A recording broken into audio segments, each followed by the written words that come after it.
하나님 고맙습니다.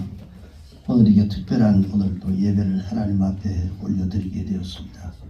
우리 예배 가운데 성령 하나님께서 친히 함께하여 주시옵소서. 예수님의 이름으로 기도합니다. 아멘.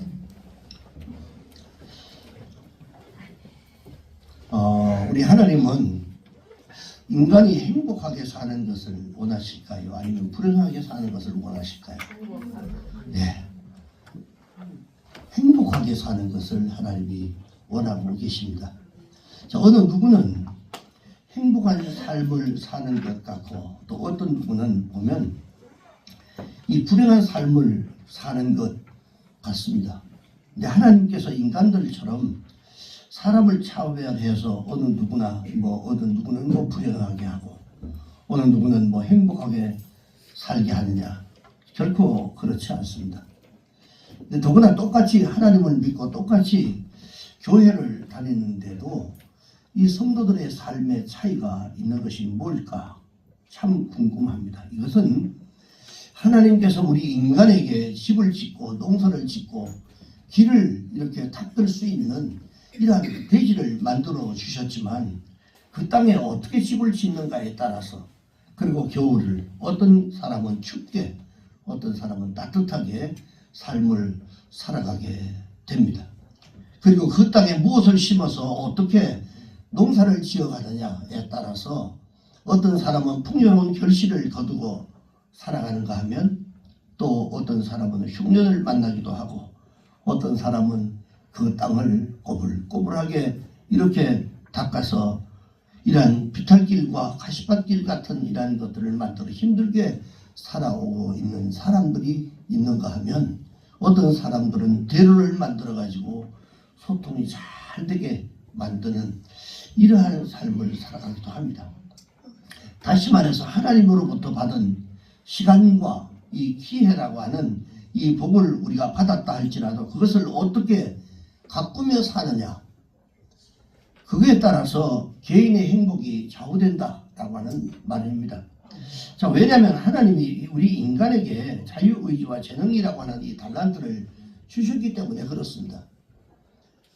자, 오늘 어떤 사람은 이 동일한 하나님을 믿고도 동일한 교회에 다니면서도 이러한 행복한 신앙생활을 하는가 하면 어떤 사람은 정반대로 불신자처럼 불평하고 원망하면서 그 불평을 내려놓는 이러한 불행한 신앙생활을 하는 성도들이 있습니다. 이 원인이 뭐냐? 이것은 바로 하나님이 내게 주신 영적인 기여와 달란트는 이러한 이 달란트라고 하는 이 복을 어떻게 관리했는가에 따라서 달라진다는 겁니다. 그래서 여러분 그 좋은 예가 오늘 바로 본문에 있는 이 성경의 말씀에 있습니다. 내가 어떻게 하나님을 섬길 것인가? 내가 예수를 어떻게 믿어야 하는가? 어떻게 하면 하나님이 내게 그리고 내 가정에 복을 주실까? 라고 하는 이 해답이 오늘 이 본문에 기록되어 있습니다. 자, 먼저 우리가 하나님의 법궤를 통해서 우리가 알 수 있는데 이 지구상에 살고 있는 수많은 종족들 가운데 하나님께서 택하셔서 유일한 이 민족 세운 이 구약 성경에 나오는 이 아브라함의 자손이었던 바로 이스라엘 민족들입니다. 자, 이 이스라엘 백성들이 애굽에서 400년 동안 이 노예 생활을 하는 중에 그때 하나님이 모세를 통해서 자유와 해방을 그들에게 주시고 그들을 시내산으로 인도해서 장차 그들이 하나님의 백성으로 지켜야 할 이 책임과 의무가 뭔가 라고 하는 것을 깨우쳐주는 계명과 율례와 그리고 이 법도를 주시면서 그대로 순종하게 되면 그들은 천대까지 복을 받지만 불순종하면 3, 4대까지 이것은 저주를 받을 것이다 라고 하는 것을 이제 광야에서 하나님의 그 법을 설명해 줍니다. 자, 이것이 애굽에서 자유와 해방이라고 하는 축복을 받았던 바로 이스라엘 백성들이 정복해야 할 과제였습니다. 우리 역시도 마찬가지입니다. 우리가 신앙생활하면서 우리가 정복해야 할 과제가 바로 이 부분입니다.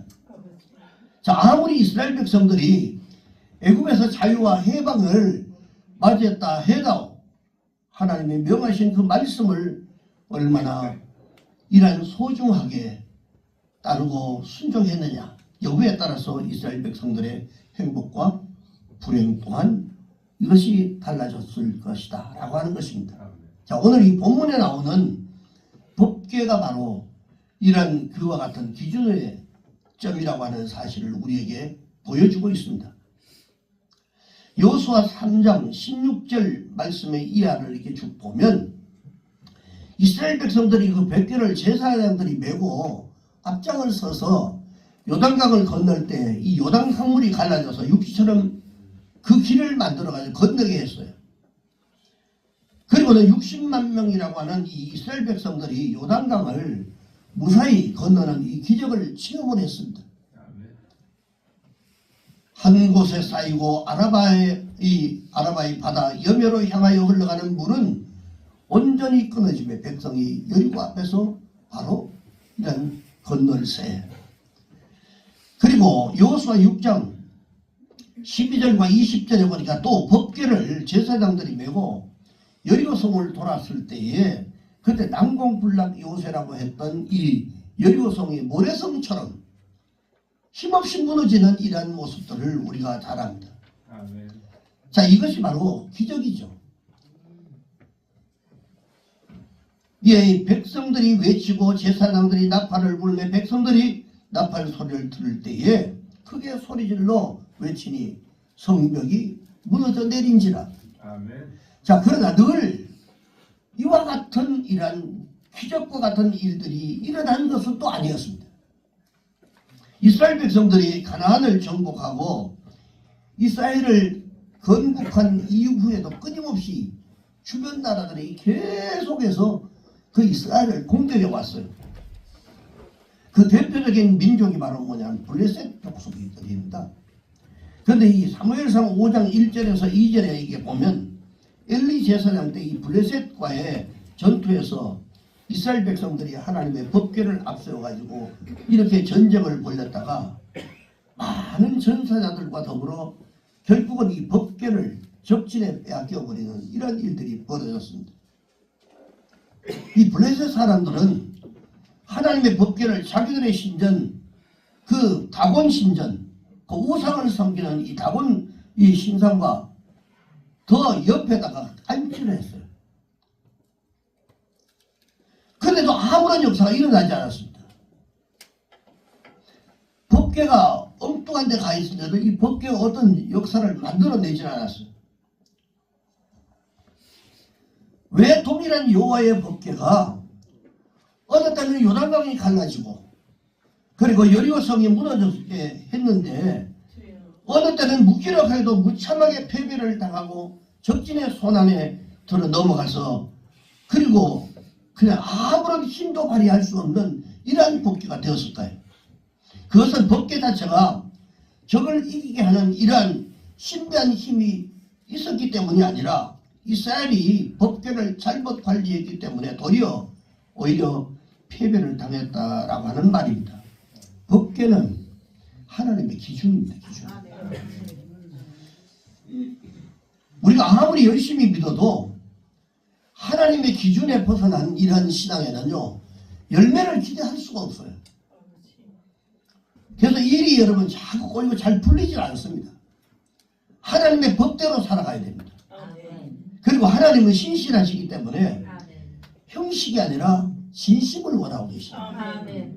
그래서 오늘 아무리 우리가 여러분 동일한 형식을 취하고 열심을 낸다 할지라도 그 중심이 여러분 바르지 못하게 되면 그로 인해서 복이 아니라 도리어 화를 입을 수가 있다라고 하는 것입니다. 오늘 성경이 그와 같은 실예를 우리에게 보여주는 말씀으로서 우리가 이 성경 말씀에 통해서 평소에 우리의 믿음의 자세를 돌이켜보고 하나님이 기뻐하시는 이러한 믿음의 생활을 통해 하나님 우리에게 이미 주셨고 앞으로도 더해 주실 이 복을 받아 우리 행복한 삶을 살아갈 수 있기를 주의 이름으로 축원합니다. 두 번째는 이 다윗 왕의 소원을 통해서 우리가 알 수 있습니다. 자, 이스라엘 백성들이 하나님을 의지하기보다는 이 하나님을 의지해야 되잖아요. 하나님을 의지하기보다는 이 법궤를 더 의지하다가 블레셋 사람들에게 법궤를 빼앗기고 난 이후에 법궤는 이방 사람들 손에 이리저리 옮겨지면서 수십 년 세월이 흘러가 버립니다. 그 법궤를 빼앗겼어요. 자, 그러던 중에 법궤가 이 베세메스 사람들의 손에 넘겨졌을 때에 이 호기심에 찬 이 사람들이 이 법궤가 손에 뭐가 들었을까 궁금했을 거 아니에요.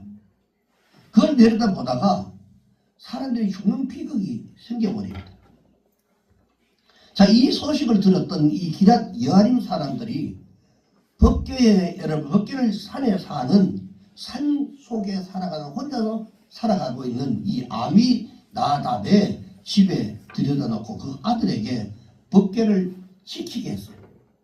그 지키게 한 지 20년 세월이 지나가 버립니다.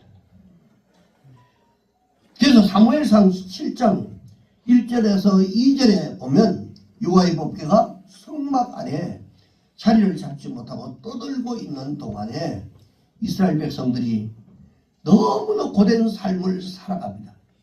그러면서 점점점 그들의 마음이 여호와 하나님께로 돌아가기 시작해요. 우리의 삶이 왜 이렇게 힘들까? 왜 이렇게 꼬이고 왜 이렇게 잘 풀리지 않아? 너무 고통스럽다, 힘들다. 그러면서 그 마음이 혹시 우리가 하나님을 너무 그동안에 잊어버리고 살아서 그런 거 아닐까? 뭐 이런 생각을 하면서 이렇게 변화되기 시작했어요. 7장 1, 2절 보니까 기랏 여아림 사람들이 와서 여호와의 궤를 옮겨 산에 사는 이 아미나답의 집에 들여놓고 그의 아들 엘리야사를 거룩하게 구별하여 여호와의 궤를 지키게 하였더니, 여기 지키게 했다라고 하는 이 표현도 대단히 중요합니다. 지키게 했다.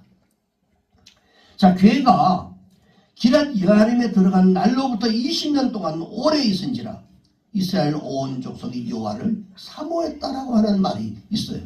자, 여기 사모했다라고 하는 말은 이 원어에 보면 어떤 부르짖었다. 그리고 슬퍼했다. 애도했다. 그러니까 하나님을 잃어버렸던 그들이 하나님께로 돌이키는 마음이 생기면서 삭막했던 마음들이 이제는 하나님을 위해서 하나님을 향해서 울부짖고 슬퍼하고 그리고 애도했다라고 하는 뜻으로서 하나님을 간절히 찾았다라고 하는 얘기입니다. 자, 여호와의 법궤는 이 아비나답의 집에서 사무엘 시대가 끝났습니다. 사무엘 왕의 시대가 끝나고 그 다음에 무슨 시대예요? 다윗 왕의 시대. 다윗 왕의 시대까지 그렇게 시간이 얼마나 지났는지 모릅니다. 그 다윗 이 시대가 도래할 때도 그곳에 그대로 남겨놔 있었어요. 자, 이 다윗 왕국이 강성해지면서 다윗이 제일 먼저 한 일이 뭐냐면 바로 정예 부대 3만 명을 이끌고 법궤가 있는 곳으로 가서 그 보관하고 있는 여호와의 법궤를 다윗성으로 이전하려고 하는 계획을 가지고 찾아갔습니다. 자, 이것은 여호와의 법궤를 블레셋에 빼앗긴 지가 세월이 얼마죠? 70년이라고 하는 세월이 지나고 엄청난 세월 동안, 그러니까 70년 동안 이스라엘 백성들은 하나님을 잊어버리고 그렇게 그냥 살았어요. 마음만 그냥 하나님이 혹시나 하나님 우리가 잘 섬기지 못해서, 아니 우리가 하나님을 너무 멀리해서 뭐 박대나마 이런 정도의 생각을 가지고 있었다, 이런, 그래서 그냥 오늘 하루 지나가고 내일 하루 지나가다 보니까 70년이라고 하는 긴 세월이 되어버렸습니다. 오랜 세월 동안 하나님의 법궤를 지켜오던 이 아비나답의 아들 우사와 아효가, 여러분, 새 수레를 준비, 왕이 왔으니까 그걸 가지러 왔으니까 다 새로운 수레를 만들어 가지고 준비를 해서 법궤를 수레에 실어 옮길 때, 그때 나곤의 타작마당에 이르렀을 때 갑자기 소들이 팍 뛰었습니다. 수레가 끼우뚱하면서 하나님 법궤가 땅에 떨어지게 되자 그것을 급한 마음에 우사가 그 법궤를 맨손으로 잡는 순간 하나님이 그를 치심으로 오늘 본문에 나온 말과 그 자리에서 즉사하는 불상사가 생깁니다. 출애굽기 25장 14절에서 15절에 보면 하나님의 법은 그 채를 양쪽에 궤에 보면 양쪽에 앞뒤로 고리가 있습니다. 고리에 띄어서 궤를 매게 하며 채를 궤의 고리에 뺀 대로 두고 빼내지 말지며라고 빼내지 말라고 하는 하나님의 법이 있었습니다. 자, 여기에서 문제점이 뭐냐면 다윗과 그 일행이 제사장들이 어깨에 메고 운반하라고 하는 이 하나님의 말씀에 여들을 무시한 채로 이방인들이 사용하는 방법대로 하나님 믿지 않는 사람들이 하는 그 방법대로 짐승이 끄는 바로 그 수레에다가 운반함으로써 하나님의 진도를 받게 됩니다. 자, 이 말은 하나님의 법대로 행하지 않았다는 말씀이죠. 여러분, 우리가 하나님을 섬길 때는 내 뜻대로 내 생각대로 내가 평소에 뭐 이렇게 습관이 되어 있는 이 습관대로 섬기는 그런 하나님, 그것은 하나님이 싫어하십니다. 우리가 세상에 살아가고 있었던 삶의 그 형식대로 그 방식대로 그 다음에 그런 의식대로 그대로 교회 안에 들어와서 하나님을 섬기면 그건 절대로 하나님 기뻐하지 않는다는 거예요. 하나님 요구하심이 뭐고 하나님 바라시는 것이 뭔가라고 하는 것을 우리가 알고 우리가 예수를 믿어야 된다는 거예요. 우리가 하나님의 뜻을 잘 살피는 것이 대단히 중요합니다. 그래서 사무엘하 6장 10절에 보니까 다윗이 여호와의 궤를 옮겨 다윗성 자기에게로 메어 가기를 즐겨하지 아니하고 가드 사람 오벳 에돔의 집으로 메어 간지라. 왜 즐겨하지 않았어요? 다윗이 그날에 여호와를 두려워하여 그 법궤를 가드 사람 오벳 에돔의 집으로 메어 가게 했다라고. 그때부터 여호와의 법궤는 이스라엘 사람들에게조차도 두려움의 대상이 됩니다. 왜? 잘못했다가는 사람이 죽는구나.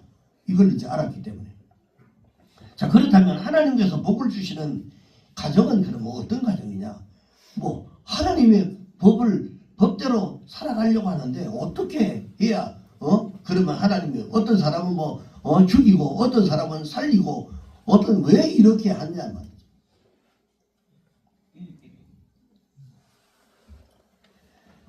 세 번째는 오벳 에돔의 가정을 통해서 우리가 알 수 있습니다. 다윗이 우사의 죽음을 보고 두려워 포기했던 이 여호와의 법궤가 가드 사람 오벳 에돔의 집으로 이송하게 됐을 때 이 오벳 에돔의 가족들에게도 법궤로 말미암아 혹시나 화를 당하지 않을까 이런 두려움이 반드시 있었을 거예요. 그런데 결과는 정반대였습니다. 아비나답의 가정은 무려 70년의 이런 세월을 법궤를 모시고 있었는데도 결과가 그 비극으로 끝났지만 이 오벳 에돔의 가정은 석 달에 불과했음에도 불구하고 본문에 사무엘하 6장 11절에 보니까 하나님께서 그의 온 집에 복을 주셨다 라고 하는 말씀을 하고 있어요. 70년 세월을 거기에 모시고 있었는데도 불구하고 그들은 화를 당했는데 3개월밖에 모시지 않았는데도 그 집에 하나님이 복을 주셨다는. 자, 왜 동일한 법궤인데 기간적으로 볼 때 아비나답의 이런 가정은 20년 그리고 계속 70년이라고 하는 긴 세월 동안 있었는데 이 오벳 에돔의 가정은 석 달에 있었다면 솔직히 말해서 이 아비나답의 가정이 더 복을 받아야 함에도 불구하고 왜 오벳 에돔의 가정에 복을 주셨느냐라고 합니다. 우리가 하나님의 복 받는 비결이 여기에 있습니다. 그 차이가 뭐냐? 사무엘상 7장 1절에 보니까 기럇 여아림 사람들이 와서 여호와의 궤를 옮겨 산에 사는 아비나답의 집에 들여놓고 그의 아들 엘리야사를 거룩하게 구별하여 여호와의 궤를 지키게 하였더니 여기서 궤를 지키게 했다라고 하는 문맥은 그대로 감시하다, 그리고 주의하다 라고 하는 뜻입니다. 자, 이 말은 무슨 말일까요? 오베데돔의 가정은 어떻게 여호와의 법궤를 모셨다고 성경에 기록하고 있냐? 아주 간단명료합니다. 오늘 본문 6장 11절에 보니까 여호와의 궤가 가드 사람 오벳에돔의 집에 석 달을 있었는데 여호와께서 오벳에돔과 그의 온 집에 복을 주셨다 그랬어요. 자, 여기서 석 달이 있었는데라고 하는 말은 원어를 보면, 원어에 보면 우리는 이게 머물렀다라고 하는 것을, 이 석 달이 있었다라고 하는 것을 표현하지만 원어에 보면 거기에 머무르다, 거기에 살다, 거기에 거주하다 라고 하는 뜻으로 기록되어 있습니다. 마치 가족들이 한 집에 동거동락하는 것을 그렇게 그 법궤를 생각했다라고 하는 것입니다. 다시 말해서 아비나답의 가정은 법궤를 지키는 것으로 책임을 다했다고 생각하는 그런 가정이었다면, 오베데돔의 가정은 마치 사람을 인격적으로 영접하고 함께 거주하는 것 같은 자세로 법궤를 모셨다라고 하는 차이가 있습니다. 자, 그렇다면 이 오베데돔의 가정은 아비나답처럼 여호와의 이런 법궤를 선물로만 여기고 지키는 이런 거기에 급급했던 것과는 달리 법궤의 주인이신 하나님의 이러한 앞에 무릎을 꿇고 경배하며 삶을 살았다라고 하는 이 가정이 다릅니다. 분명히.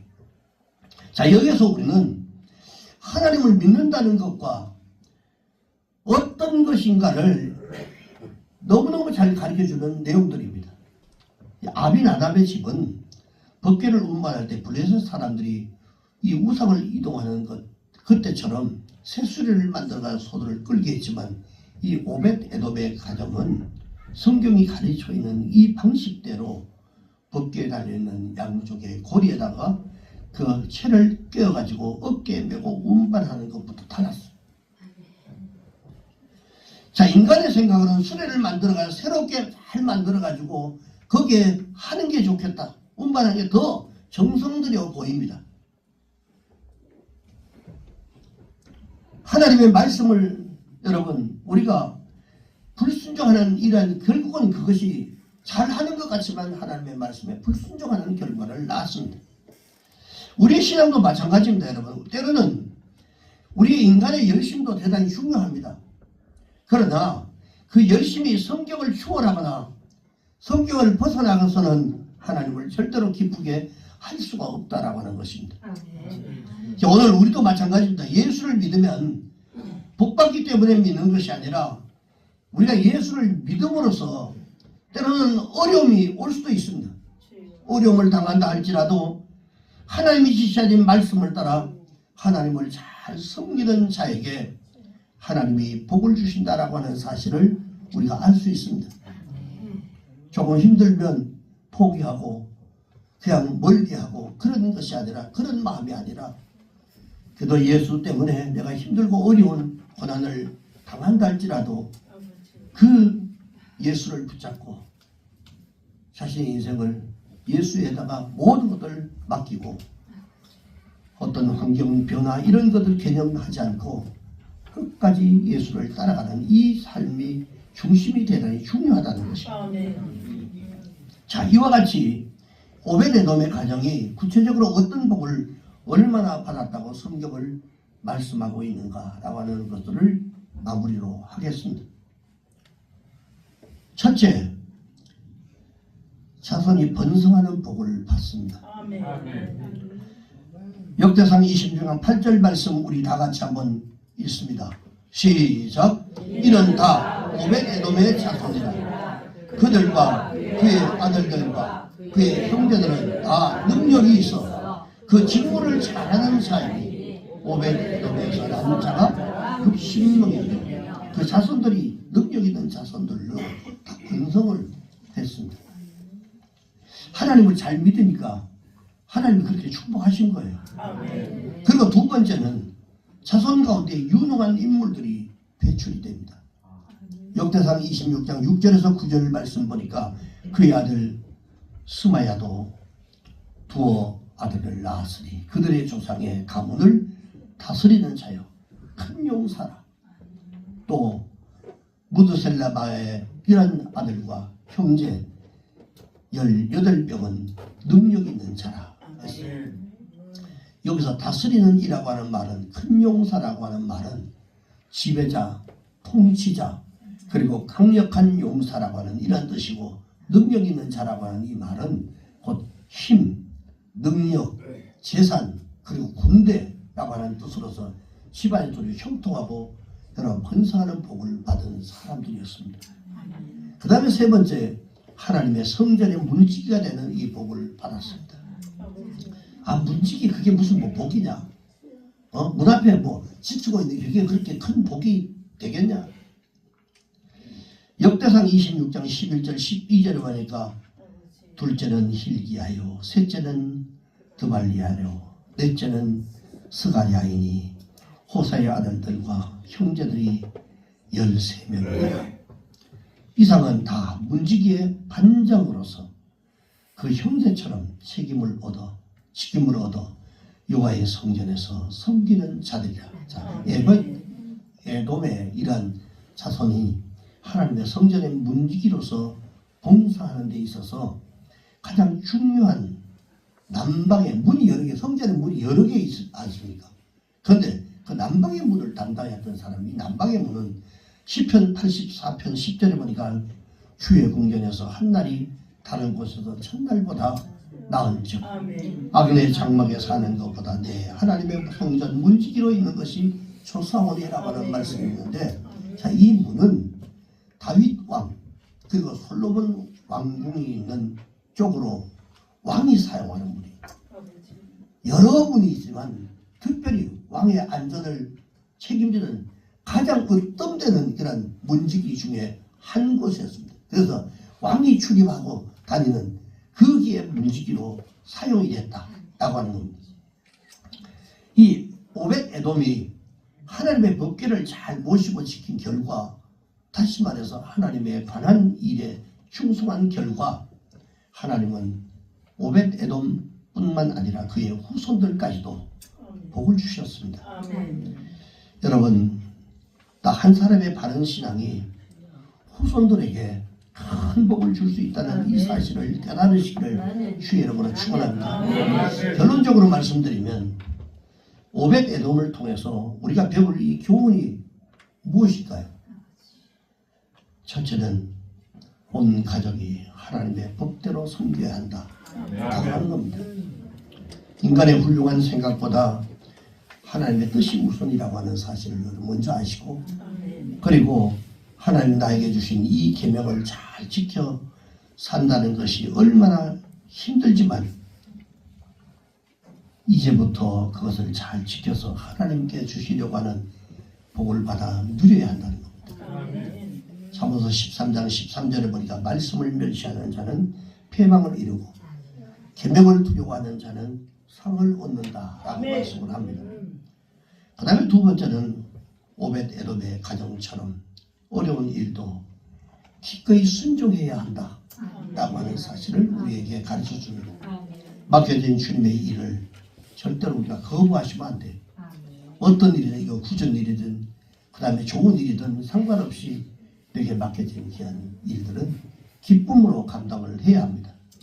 사무엘상 15장 22절을 보니까 순종이 제사보다 낫고 듣는 것이 수양의 기름보다 낫다라고 하는 말씀이 있습니다. 여러분, 온 가족이 다 함께 하나님을 믿으며 한 자리에 모여 예배하는 믿음이 가정이 되는 것이 세상의 그 무엇보다 가장 축복이기 때문에 그렇습니다. 오늘 마침 우리 장순자 권사님의 80번째 생신을 맞아서 우리 자손들 그리고 자녀손까지도 함께 같이 이렇게 섬기는 교회들이 있습니다. 있지만 어머니 그리고 때로는 할머니의 팔손을 축하하기 위해서 함께 같이 이곳에 이렇게 함께 예배를 드리게 되었습니다. 여러분, 얼마나 아름다운 모습인지 모릅니다. 저도 뭐 근 50년을 예수를 믿었지만 참 이런 예가 사실은 보기가 쉽지가 않습니다. 저도 개인적으로 우리 장수장 원사님께 뭐 사랑의 빛을 많이 진 사람이죠. 우리 성도들은 워낙 많이 들어서 알겠지만 그동안 가족들이 오셨으니까 제가 말씀드리면 약 49년 근 50년 가까이가 돼가는 우리 아들이 지금 50이니까 그 49년 50년 전에 저를 전도해 주셔가지고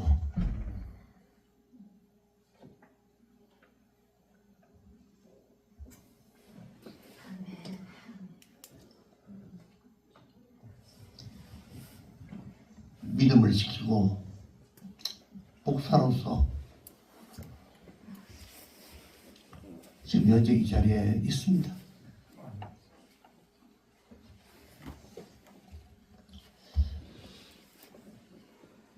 주님 앞에 가셔도 제가 우리 장수장 목사님의 면류관입니다.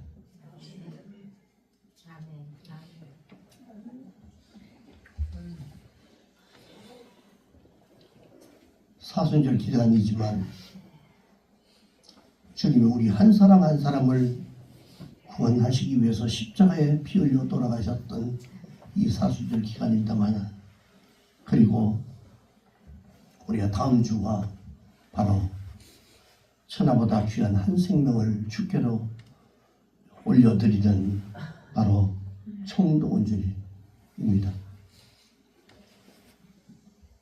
천하보다 귀한 한 생명을 복음 안에 들어오게 한다는 이것이 여러분은 얼마나 하나님이 기뻐하실지 모릅니다. 그 영혼이 어떻게, 내가 전도했던 그 한 사람이 어떻게 어떤 모습으로 성장할지, 그 사람을 통해서 얼마나 수많은 사람들이 복음을 듣겠는가라고 하는 이러한 사실들을 우리가 생각해보면 우리는 듣든지 안 듣든지 주의 복음을 증거해야 할 의무가 있단 말이죠. 진심으로 우리 장군사님에게도 감사하고, 그리고 제가 솔직히 말해서 늘 그렇습니다만 우리 하나님 다음으로 여러분들 아마 전도한 사람들을 그렇게 귀하게 생각할 겁니다. 믿음이 있는 사람이라면 다 그렇게 생각할 거예요. 나를 전도해서 구원받게 해주셨던 그분을 가장 귀하게 여기는 겁니다. 이 자리를 빌어서 진심으로 감사드리고 우리 권사님 감사드립니다. 가정은 몸으로 비유하면 세포와도 같은 겁니다.